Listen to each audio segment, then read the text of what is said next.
Santiago capítulo 2, del versículo 1 al versículo 13. Amén. Quiero leer toda la sección, aunque probablemente solo podré avanzar los primeros versículos. Pero quiero que tenga la idea de qué es lo que el Espíritu Santo quiere tratar con nosotros a través de este pasaje. Dice la palabra de Dios: hermanos míos, no tengan su fe en nuestro glorioso Señor Jesucristo con una actitud de favoritismo. Porque si en su congregación entra un hombre con anillo de oro y vestido de ropa lujosa, y también entra un hombre con ropa sucia, y dan atención especial al que lleva la ropa lujosa y dicen: siéntate aquí en un buen lugar. Y al pobre dicen: tú estate allí de pie o siéntate junto a mi estrado. ¿Acaso no han hecho distinciones entre ustedes mismos y han venido a ser jueces con malos pensamientos? Hermanos míos, amados, escuchen. ¿No escogió Dios a los pobres de este mundo para ser ricos en fe y herederos del reino que Él prometió a los que lo aman? Pero ustedes han despreciado al pobre. ¿No son los ricos los que los oprimen y personalmente los arrastran a los tribunales? ¿No blasfeman ellos el buen nombre por el cual ustedes han sido llamados? Si en verdad ustedes cumplen la ley real conforme a la Escritura, amarás a tu prójimo como a ti mismo, bien hacen.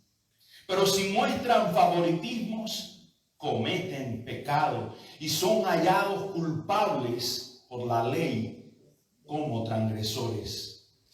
Porque cualquiera que guarda toda la ley, pero falla en un punto, se ha hecho culpable de todos. Pues el que dijo no cometas adulterio, también dijo no mates. Ahora bien, si tú no cometes adulterio, pero matas, te has convertido en transgresor de la ley. Así hablen ustedes y así procedan, como los que han de ser juzgados por la ley de la libertad. Porque el juicio será sin misericordia para el que no ha mostrado misericordia. La misericordia triunfa sobre el juicio. Amén. Vamos a orar. Padre, te doy gracias en esta mañana, porque como Juan nos deja saber en su evangelio, la gloria de Dios descendió y vimos su gloria como el unigénito Hijo de Dios y habitó entre nosotros. Amén.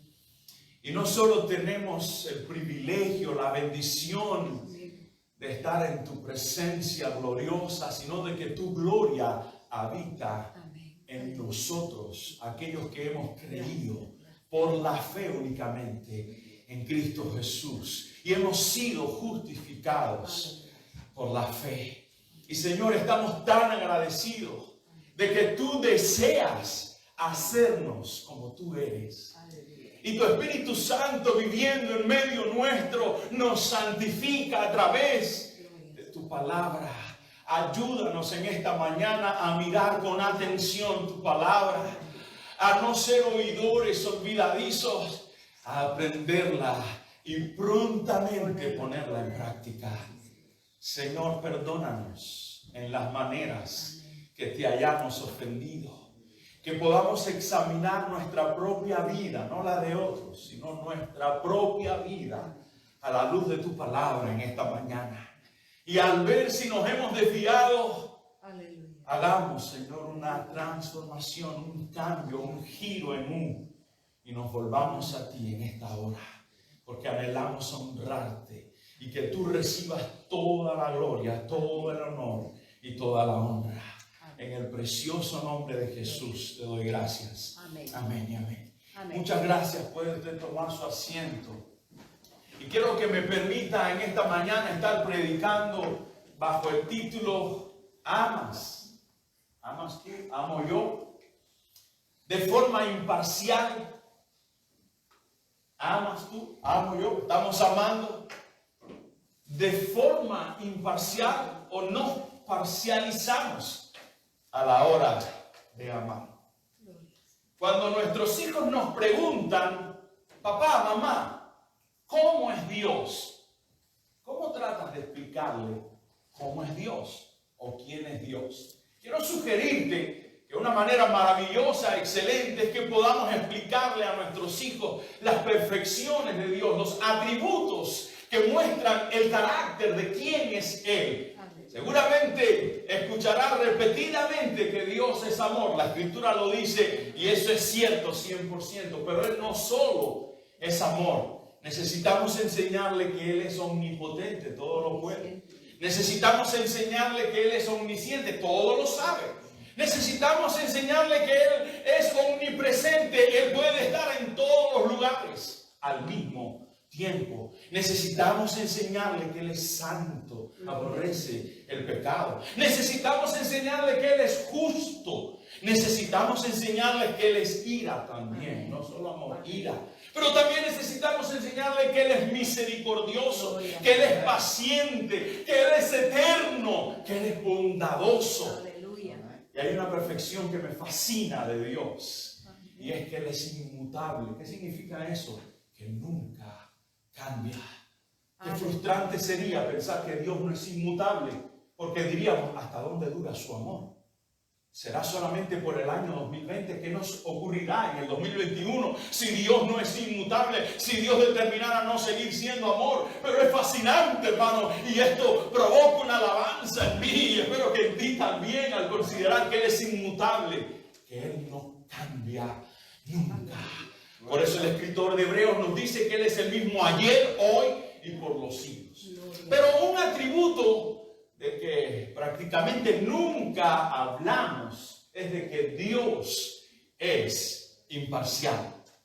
No lo somos tú y yo. ¿No te has fijado que tú y yo ponemos de este lado a la gente atractiva, bonito, pero a los feos les decimos, mira, siéntate en el edificio de al frente? A los educados, a la gente que sabe, la ponemos aquí. Pero a los brutos e ignorantes, mira, dobla por la otra calle. No llegues hasta aquí. ¿No te has fijado, hermano? Oh, a la gente de dinero. Oye, esta persona tiene dinero. Maneja un carro de gama alta. Vive en un barrio exclusivo. Oh, pero esta persona es muy sencilla, de bajos recursos. Los ponemos acá. ¿No te has fijado, hermano, que hacemos etiquetas para tratar a las personas? De eso trata este texto que vamos a hablar. Hemos podido avanzar, hemos visto varios exámenes que Santiago nos muestra en toda su epístola con el propósito de que examinemos nuestro corazón. No examines el corazón del que está sentado a tu lado, ni siquiera el de tu esposa o el de tu esposo. Examina tu corazón.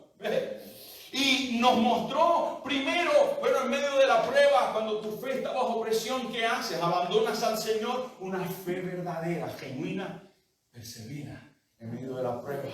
Cuando uno es tentado y cae en pecado, ¿a quién culpas? A una persona, a una circunstancia, a Dios. O responsablemente dice, yo soy el único culpable de haber pecado. Ese es el examen de la culpa. El tercer examen que vimos en la parte final del capítulo 1, Santiago nos muestra cuando escuchas la palabra, cuál es tu reacción. ¿Eres un oidor olvidadizo? ¿O eres una persona que pones atención e inmediatamente obedece lo que dice la palabra de Dios? Ahora entra en un cuarto examen para mostrarnos cómo amamos. Este es el examen del amor. ¿Cómo amamos? ¿Amamos de manera imparcial o amamos de manera parcial? A los lindos, a los educados, a los de buenos recursos. ¿Cómo amamos? Y es lo que yo necesito y tú necesitas en esta mañana, a medida que vamos exponiendo el texto, que examinemos nuestro corazón. Usted ha de recordar que Santiago le está escribiendo a un grupo de judíos que han tenido que salir de la Palestina están fuera, producto de la persecución. Y él, con un corazón amante, pastoral, comienza diciendo en el versículo 1, hermanos míos. Y si rastreas esta frase, la vas a encontrar hasta 15 veces en toda la carta, porque él siente un amor por todas estas personas. Él tiene que darle muchos imperativos. Hay hasta más de 50 imperativos en esta carta. Y todo lo que veas en la Biblia en imperativo va a ser un mandamiento, hermano, es una orden. Pero si te fijas, él comienza diciendo, hermanos míos, tengo que ser fiel en darte la palabra de Dios, tengo que ser fiel en responder al deseo y al anhelo de Dios, porque Él quiere hacernos como Él. Y si Él es imparcial, Él quiere que tú y yo seamos imparciales. Así que comienza diciendo su carta, hermanos míos. Dice, no tengan su fe en nuestro glorioso Señor Jesucristo con una actitud de favoritismo. Si tienes la Reina Valera del 60, seguramente habrás leído con acepción de personas. O sea, no hagas acepción de personas. Y este es el mandamiento, este es el principio bíblico que aparece aquí. Es incompatible con Dios el que nosotros digamos que tenemos fe en Él, pero amamos de manera parcializada. Eso es contradictorio, no puede coincidir. ¿Por qué? Porque Dios es imparcial. Y quiero que me permitas en esta mañana llevarte a algunos textos de la Escritura para mostrarte la bondad, la gracia, esta perfección de Dios, de que nuestro amado Señor es imparcial. Quiero que me acompañen, por favor, a Mateo, capítulo 1. Es hermoso nuestro hermano Oscar al comenzar este servicio a Dios en esta mañana. Él hablaba de que estamos entrando en la época navideña. Y en esta época navideña a todas las personas tienen al Baby Jesus y están encantados de tenerlo en su decoración. Pero qué oportunidad tenemos para hablarle de que Él no es el Baby Jesus. Él es el Dios que se encarna. Amén. Él es el Dios que se encarna, que entra la naturaleza humana con el propósito de salvarnos. Amén, amén. La Navidad no es el comienzo de Jesús. Él es eterno y ese es uno de sus atributos. Gloria. Él determinó para salvarnos venir y hacerse como uno de nosotros. Se hizo un bebé y esto realmente es algo extraordinario. Hermanos, un bebé, Dios. María está cargando a Dios. A quien le creó, lo tiene ahora en sus manos. Qué acto tan bondadoso de parte de Dios, de venir hasta donde nosotros estamos y tenemos una oportunidad maravillosa. Ahora, hermano, en el capítulo 1 de Mateo nos muestra, él está hablando a los judíos, y para los judíos era muy importante la genealogía de ellos. O sea, ¿quién es tu papá? ¿Quién es tu mamá? ¿Quién es tu abuelo, tu bisabuelo, tu tatara? Y entonces Mateo le escribe a los judíos y les muestra que Jesús es el rey. Es el rey que ellos despreciaron. Si ves el Evangelio de Marcos, Marcos no empieza con una genealogía. ¿Por qué? Porque Marcos no le habla a los judíos, le habla a los romanos. Y le presenta un rey que se convierte en siervo. Y eso para ellos es sorprendente. ¿Cómo es posible? Fíjate que con lo que empieza el Evangelio de Marcos es como un heraldo que va delante del rey. Y era lo que normalmente estaban acostumbrados los romanos a ver. Que primero iba el heraldo literalmente allanando el camino, limpiando el camino para que el rey que venía detrás no tuviera tropiezos ninguno y finalmente fuera presentado y coronado como rey. Así que el Evangelio de Marcos no comienza con una genealogía, sino que comienza con Juan el Bautista, porque se presenta a Jesús como el rey que se convierte en siervo para dar su vida por nosotros. Qué cosa tan fascinante. Ahora, hermano, Mateo nos muestra que nuestro rey es imparcial.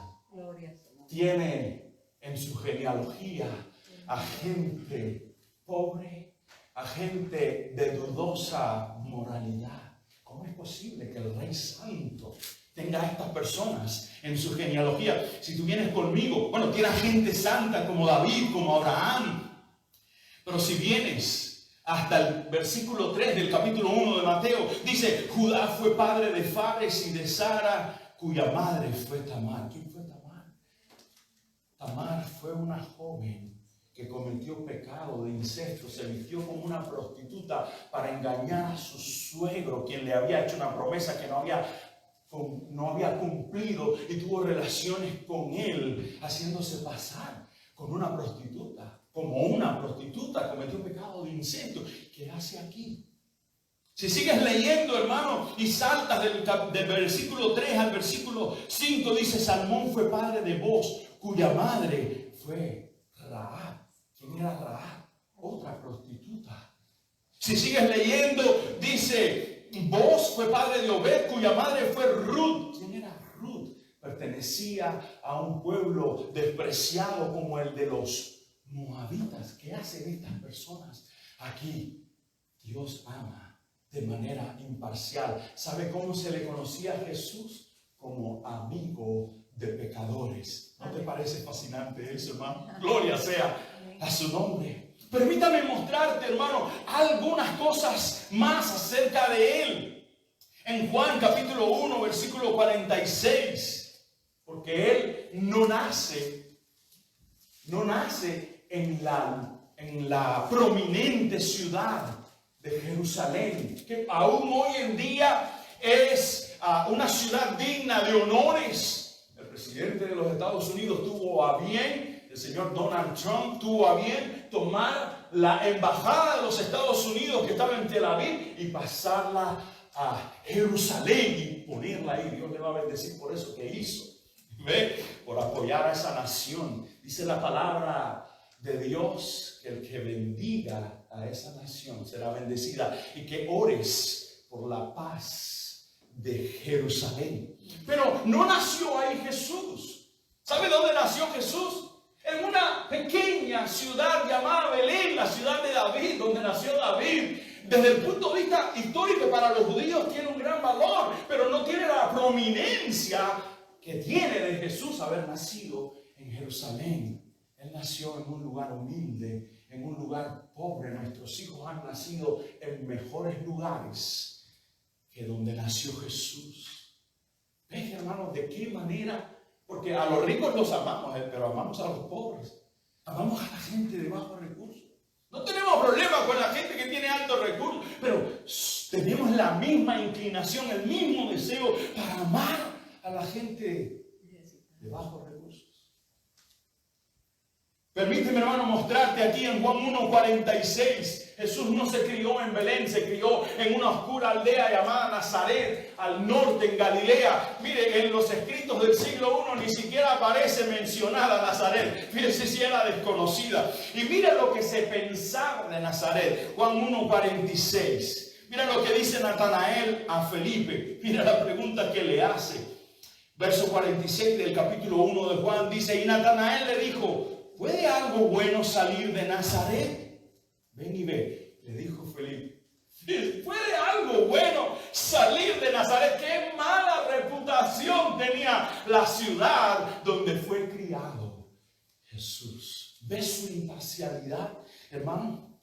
Déjame mostrarte más texto. Hay una parábola maravillosa en Mateo capítulo 20. Quiero que me acompañen allí, por favor. Mateo capítulo 20.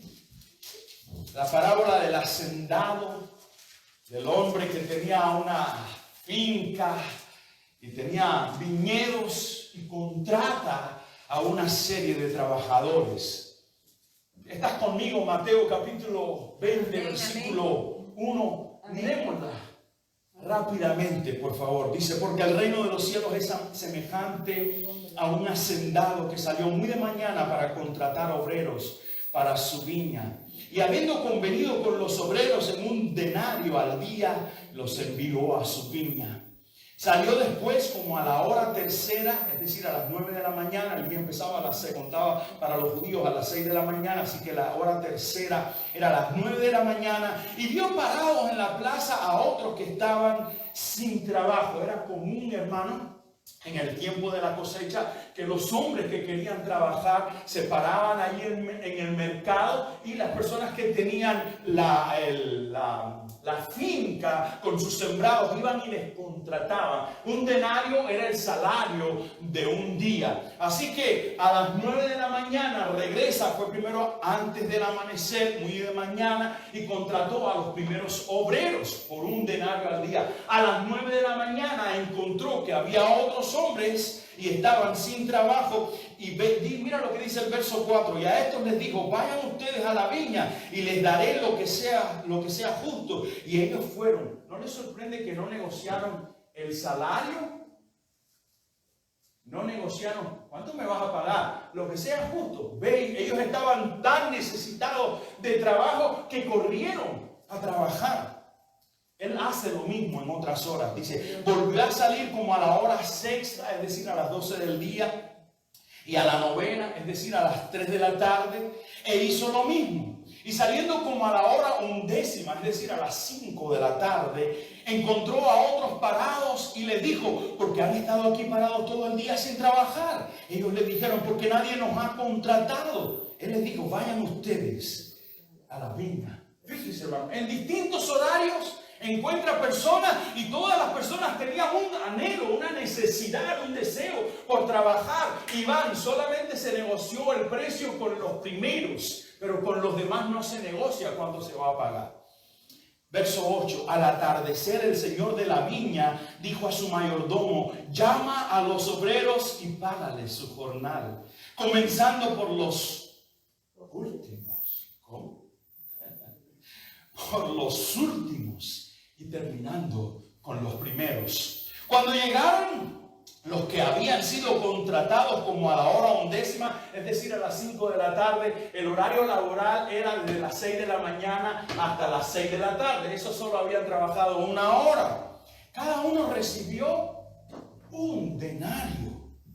Cuando llegaron los que fueron contratados primero, o sea, antes del amanecer, antes de las 6 de la mañana, pensaban que recibirían más, pero ellos también recibieron un denario cada uno, y al recibirlo murmuraban contra el hacendado diciendo: estos últimos han trabajado solo una hora, pero usted los ha hecho iguales a nosotros, que hemos soportado el peso y el calor abrasador del día. Verso 13: pero respondiendo el hacendado dijo a uno de ellos: amigo, no te hago ninguna injusticia. ¿No conveniste conmigo en un denario? Toma lo que es tuyo y vete, pero yo quiero darle a este último lo mismo que a ti. ¿No me es lícito hacer lo que quiero con lo que es mío?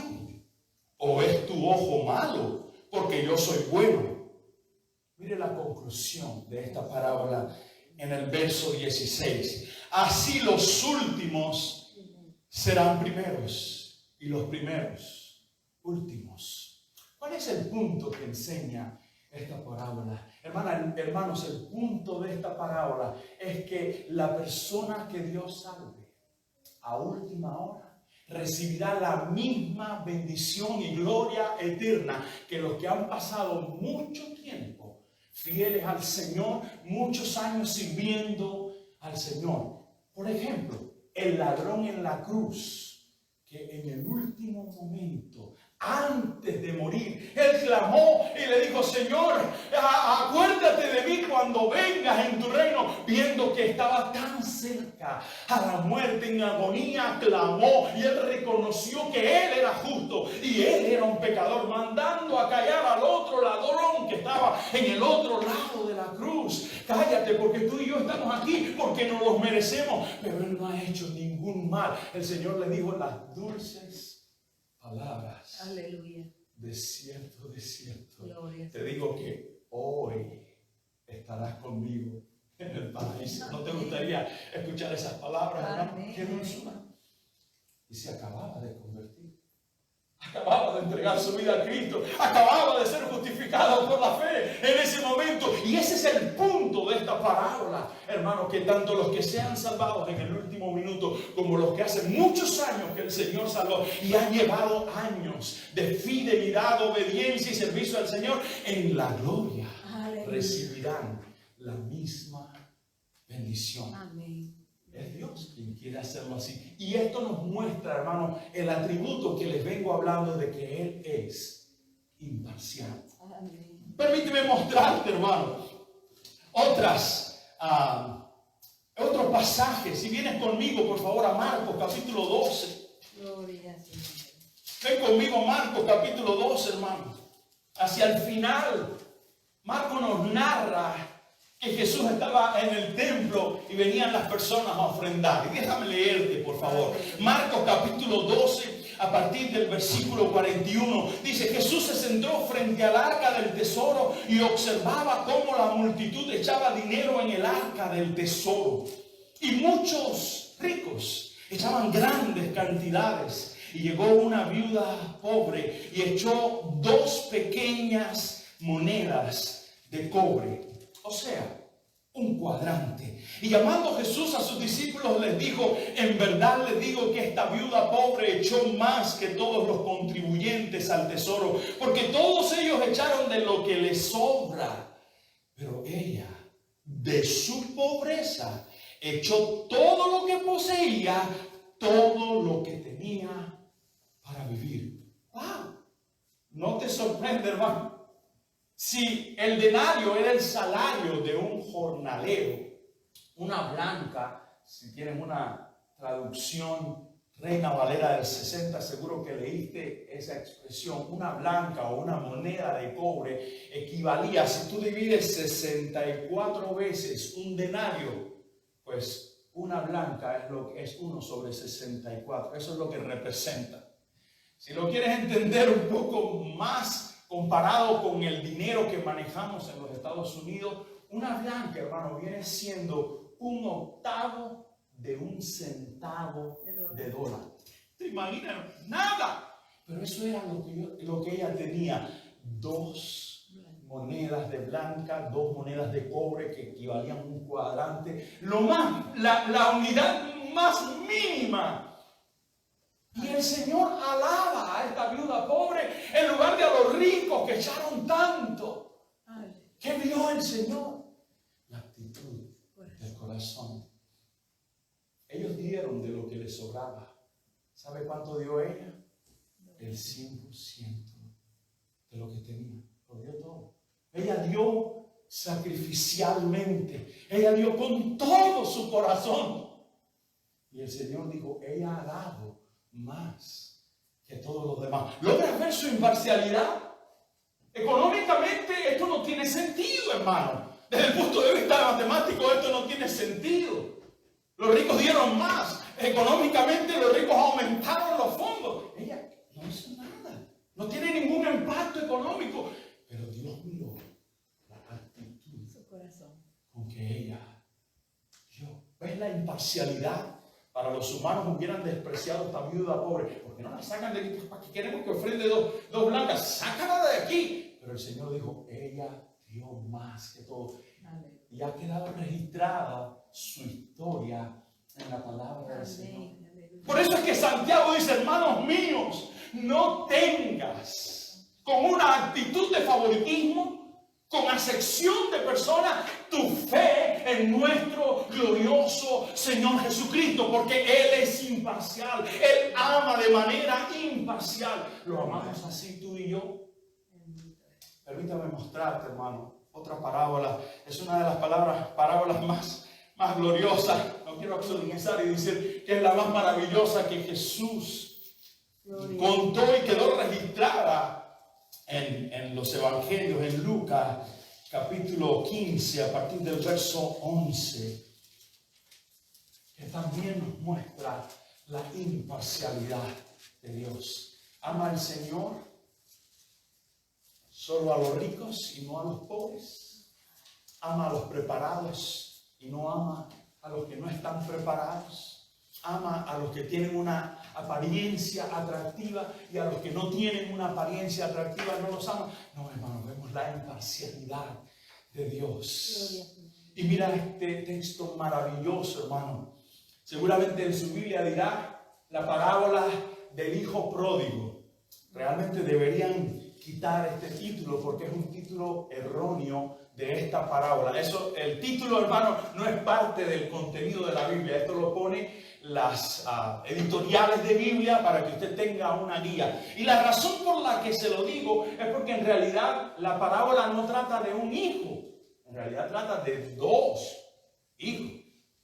Y aunque la palabra pródigo está bien, en realidad debería ser la parábola del Dios pródigo.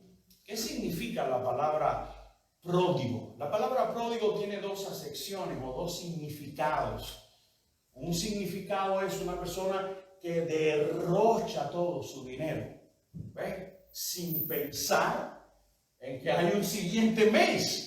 Y hay todo un año y hay que planificarse y hay que ver cómo usted va manejando su economía. Esta persona es pródiga, se le dice, es un pródigo porque lo derrochó todo.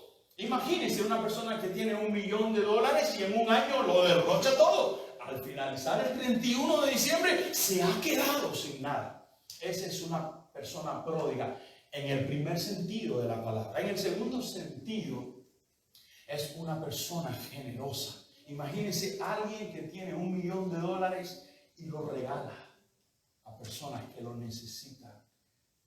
Alguien pudiera decir, ¡ah, qué derroche! Tenía $1 millón y se ha quedado sin nada. Pero otro pudiera decir, qué generoso. Lo dio todo. ¿Cuánto amaba a esas personas? Entonces, en realidad, hermanos, el héroe de esta parábola no es ninguno de los dos hijos. Es el Padre. Permíteme verla contigo, hermanos. El reloj se nos va más rápido de lo que podemos hablar, pero está bien así. Dice, Jesús añadió, versículo 11, cierto hombre tenía 2 hijos, y el menor de ellos les dijo al padre, Padre, dame la parte de la hacienda que me corresponde, y él le repartió sus bienes. No muchos días después, el hijo menor, juntándolo todo, partió a un país lejano y allí malgastó su hacienda viviendo perdidamente. ¿Entienden lo que dice estos 2 versículos en una economía de palabras impresionante? Hermano, la herencia se da cuando papá ha muerto, no cuando papá está vivo. Si un hijo pide la herencia cuando papá está vivo, ¿qué es lo que está deseando? Que el papá se muera. Que el papá se muera. Y para las personas que están escuchando, ¿quiénes son los que están escuchando? Si vienes al versículo 1, vas a ver, dice, todos los recaudadores de impuestos y los pecadores se acercaban para oír a Jesús. Y los fariseos y los escribas murmuraban, hablando de Jesús, recibe a los pecadores y come con ellos. Ellos aman de manera parcializada a los que son como ellos. Ahora, hermano, es sorprendente. ¿Cómo es posible que un patriarca le entregue a su hijo toda su herencia en vida? Es para que le dieran 2 cachetadas y le quitaran el apellido de una vez. Es lo que estarían esperando los que están escuchando a Jesús contar esta historia. Pero ven que el padre accede y le entrega toda la fortuna. Y debe entender, hermano, que no es tan sencillo como que un hijo aquí en los Estados Unidos le dijera a su padre, millonario, dame la herencia, y el padre escribiera un cheque y le dijo, ve al banco y deposítalo en tu cuenta personal. No, hermano, la herencia se contaba en tierras y tierras que ese padre había ido acumulando de su papá, de su abuelo, de su tántara. Así que habían pasado años y era la herencia de la familia. Así que para él juntarlo todo, ¿sabe qué tuvo que hacerlo? Vender a precio bajo, porque lo quería ya. Entonces lo vendió a precio bajo y se fue. Pero el padre accedió. Qué raro. ¿Qué tipo de padre ama de esa manera? Dice el versículo 14, cuando lo había gastado todo y vino una gran hambre en aquel país y comenzó a pasar necesidad, entonces fue y se acercó a uno de los ciudadanos de aquel país y él lo mandó a sus campos a apacentar cerdos y deseaba llenarse el estómago de las algarrobas que comían los cerdos, pero nadie le daba nada. Entonces volviendo en sí dijo, ¿cuántos de los trabajadores de mi padre tienen pan de sobra? se acuerda de la bondad y la generosidad de su papá.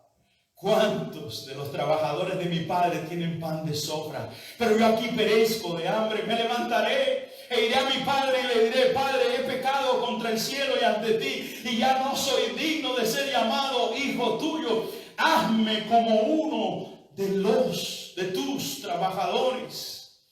Levantándose, fue a su padre. Vio su plan, su proyecto. Él reconoce que realmente ha ofendido tanto a su padre, y él se prepara un discurso de arrepentimiento, y él le propone a su padre: mira, si me pones como uno de tus jornaleros, es probable que al pasar el tiempo yo pudiera reunir y pagarte todo lo que tú me diste. Él está pensando en cómo volverse a ganar el favor de su papá.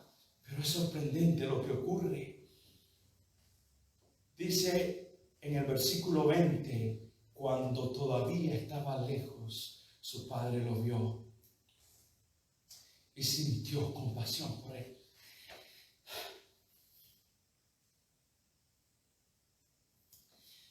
Y corrió y se echó sobre su cuello y lo besó.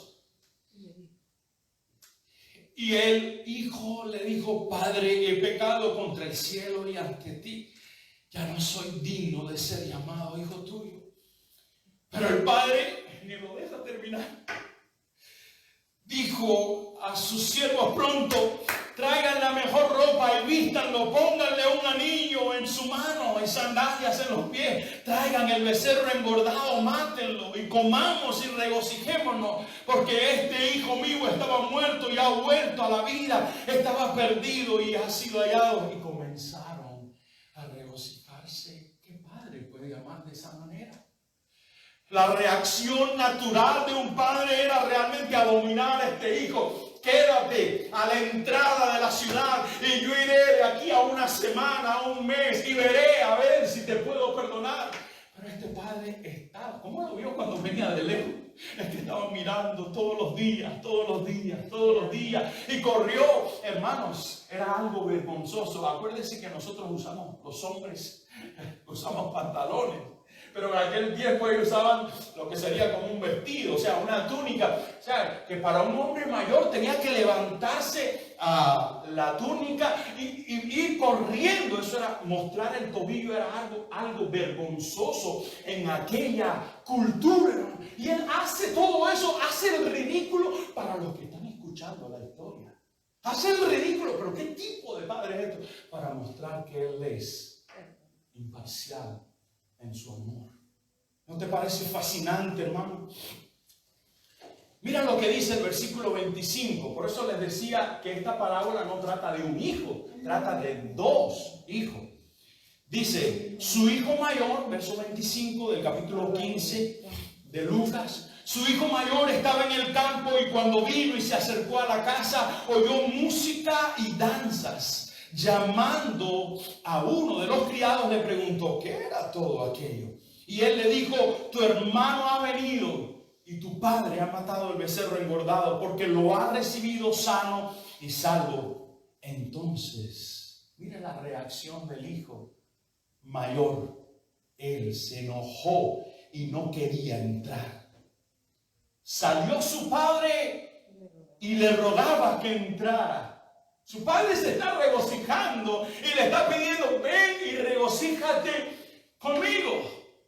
Pero él le dijo al padre: mira, por tantos años te he servido y nunca he desobedecido ninguna orden tuya. Ahora estaba desobedeciendo, porque le dijo: ven y regocíjate. Y sin embargo nunca me has dado un cabrito para regocijarme con mis amigos. Qué mala comunicación había entre ellos, ¿no? O de él con su padre. Pero cuando vino este hijo tuyo, ni siquiera dice mi hermano. Cuando vino este hijo tuyo que ha consumido tus bienes con ramera, tus bienes o los de él. Recuerde que en aquel tiempo el primogénito, el hijo mayor, si un padre tenía dos hijos, tenía que dividir la herencia en tres. 2/3 partes iban para el primogénito y 1/3 parte iba para él menor. ¿Con qué economía estaba haciendo el padre toda la fiesta? El becerro engordado, el vestido, el anillo. ¿Con qué economía? Con la del hijo, con la herencia del hijo mayor. Así que mira cómo le está diciendo, que he consumido tus bienes con rameras, mataste para él el becerro engordado. Pero mire la dulzura del padre en el verso 31. Y su padre le dijo, hijo mío, tú siempre has estado conmigo y todo lo mío es tuyo, pero era necesario hacer fiesta y regocijarnos porque tu hermano estaba muerto y ha vuelto a la vida. Estaba perdido y ha sido hallado. Hermanos, ¿quieres venir un momentico para que leas el versículo 7? Lucas 15, 7.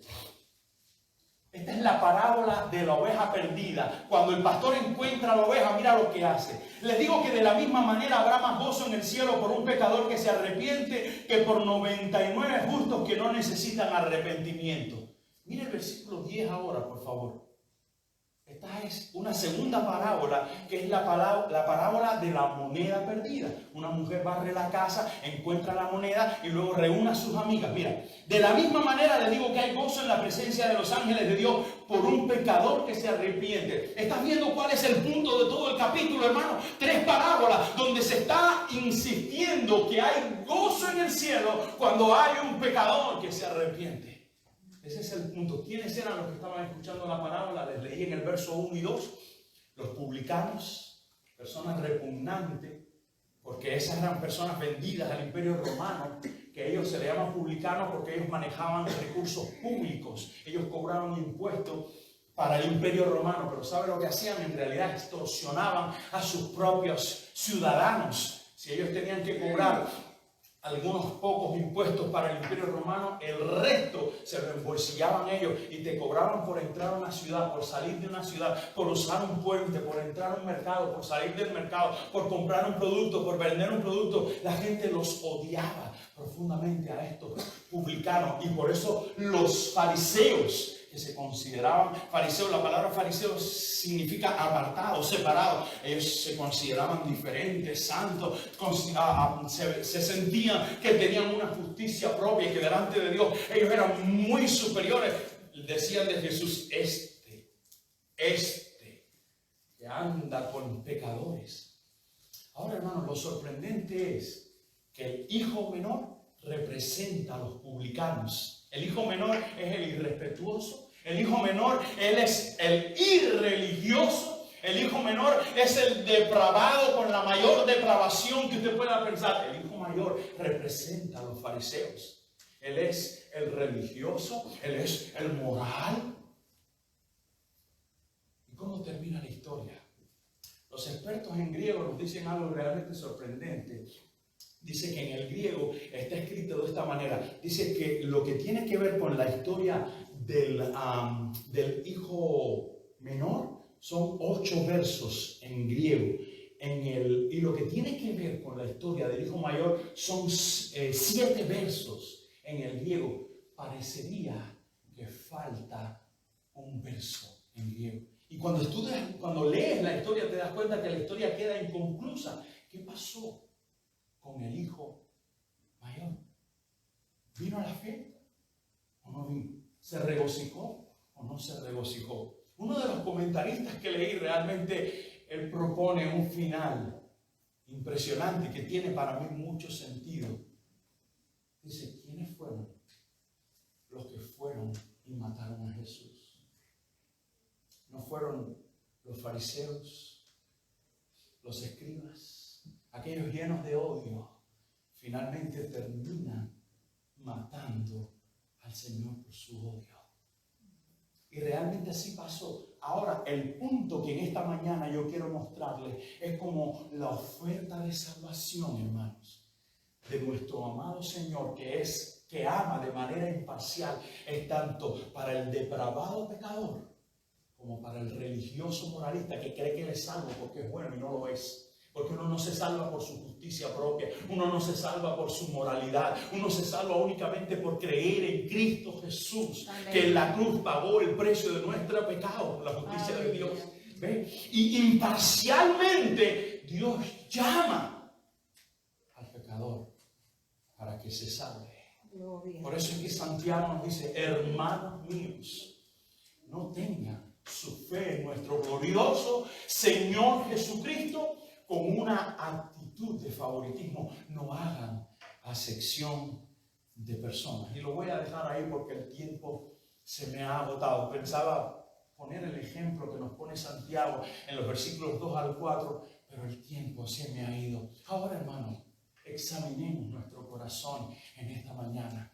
¿Cómo estamos amando? ¿Amamos de manera parcial o de manera imparcial? Todos vivimos aquí en los Estados Unidos y de alguna manera u otra tenemos más recursos que cuando vivíamos en nuestros países. Pero nos enfrentamos aquí a que tenemos personas de diferentes nacionalidades. Y yo me preguntaba, ¿amamos por igual a los hermanos de Honduras y a los hermanos de México? ¿Amamos por igual a los hermanos de Brasil y a los hermanos de Guatemala? ¿Amamos por igual a los hermanos de Costa Rica y a los hermanos de El Salvador? ¿Los amamos por igual? Oh, me caen bien estos, pero aquellos no me caen tan bien. ¿Ha pensado en eso, hermano? Aquí en esta nación, que hay varios grupos étnicos, tenemos afroamericanos, blancos, latinos, asiáticos. Amamos a todos por igual. El amor de Dios es un amor imparcial. Dios no está centrado. Para Dios no significa nada los títulos de la persona. Si fuiste varias veces a la universidad y tienes varios títulos, eso no significa nada para Dios. Si tienes una cuenta bancaria engrosada y abundante, eso no significa nada para Dios.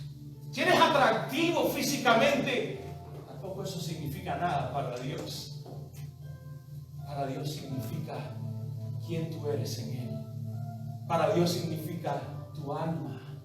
Gálatas capítulo 3, versículo 28, Pablo termina ese capítulo diciendo que en Cristo no hay diferencias entre el judío y el gentil, de nacionalidad. ¿Ve? No hay diferencia entre el esclavo, que sería el de bajos recursos, y el libre, que sería el de altos recursos. No hay diferencia entre el hombre y en la mujer, porque todos en Cristo somos uno. Entonces la diferencia es del que está en Cristo y el que no está en Cristo. Pero los que estamos en Cristo debemos predicar este evangelio aprovechando este tiempo navideño, que la gente tiene a Jesús como un bebé en su adorno navideño, para decirle: eso que tú tienes allí como un bebé, quiero decirte que es Dios que se encarnó y quiere ser el Señor de tu vida. Es fácil tener un adorno que uno lo cambia y a su antojo lo pone en el lugar que uno quiera de su casa, del portal, del patio, etc. Pero Dios quiere ser el Señor de nuestras vidas. Él quiere que vivamos únicamente para su gloria. Examinemos nuestro corazón en esta mañana. Es nuestra fe genuina porque estamos amando como Él ama, de manera imparcial. Ora conmigo en esta mañana. Aleluya. Señor, te doy gracias por tu palabra tan hermosa. Gracias por tu ejemplo glorioso, por esta perfección tuya de que eres un Dios imparcial. Gracias, Señor Jesús.